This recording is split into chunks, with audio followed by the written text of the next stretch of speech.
carefully support points and opinions with specific facts, examples, and illustrations gathered through research. Our title is Bahama's Paradise. Please help me welcome Kim Ault. You snuck up on me. I didn't see you over here. I do that.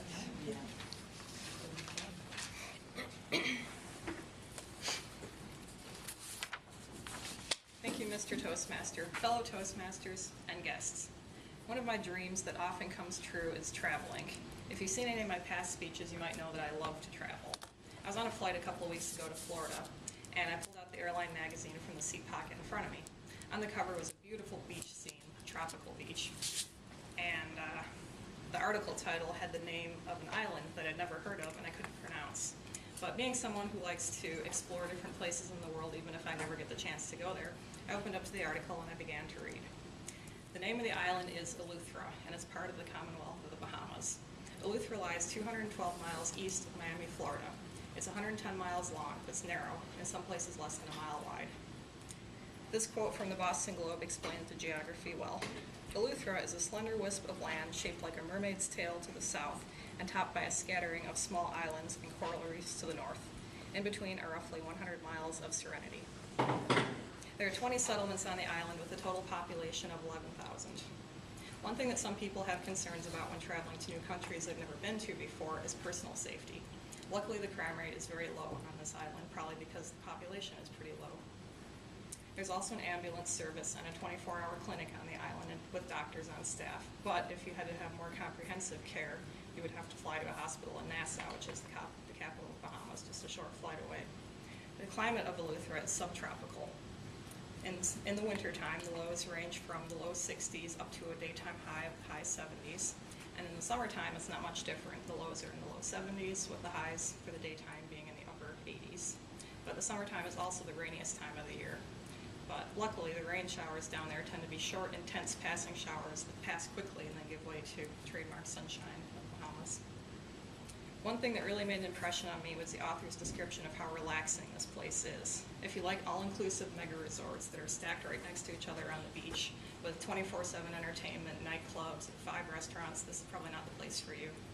The author stated that he and his wife enjoy a week-long trip to Eleuthera every year because it's quiet and laid back.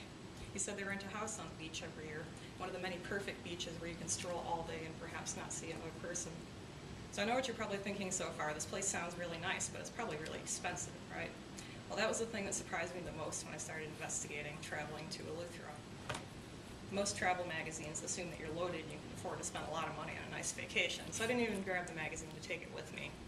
If I'd known I'd be doing a Toastmasters presentation on it, I'd have it right here to show it to you, so just imagine that it's here. A search on TripAdvisor.com turned up just 14 hotels on the entire island. Hotels start from about $100 per night and go up from there. But when my husband and I plan our trip, we'll most certainly go the other route and rent a cottage or a small home. I used the website vacationrentalsbyowner.com and found 254 vacation rental properties on the entire island. And since the island is so narrow, almost all these are on the beach. There are tons of pictures on this website and plenty of guest reviews to help you pick which one you want to stay at.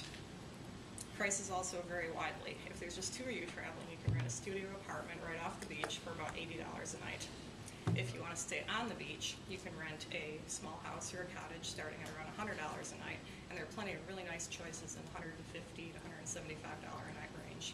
If you think about it, you can't hardly rent a house on a lake in Michigan for that price. And these are pretty nice places that are well appointed with air conditioning, pretty much everything you could need.